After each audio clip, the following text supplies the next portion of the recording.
اچھا شیخ جی بتائیے گا کہ ہم نے اس پہ بات بھی کی کہ عورت اقامت کہہ سکتی ہے کہ نہیں کہہ سکتی، عورت اذان کہہ سکتی ہے کہ نہیں کہہ سکتی۔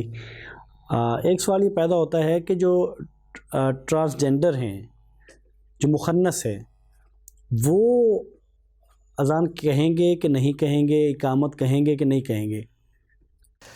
مخنث جو ہیں ان کی 3 شکلیں ہوتی ہیں۔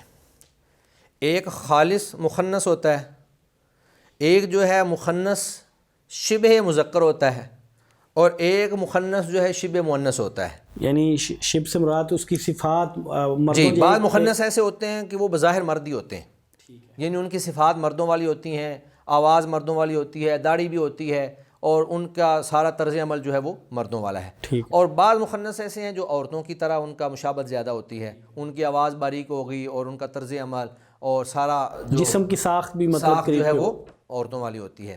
تو جس طرح کہ پہلے یہ بات گزر چکی ہے کہ عورتوں کے لیے اذان کہنا مسنون نہیں ہے، یہ صرف مردوں کے لیے مسنون ہے۔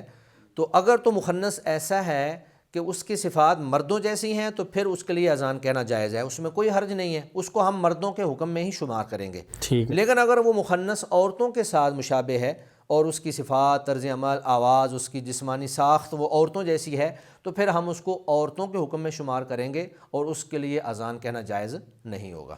درست ہے۔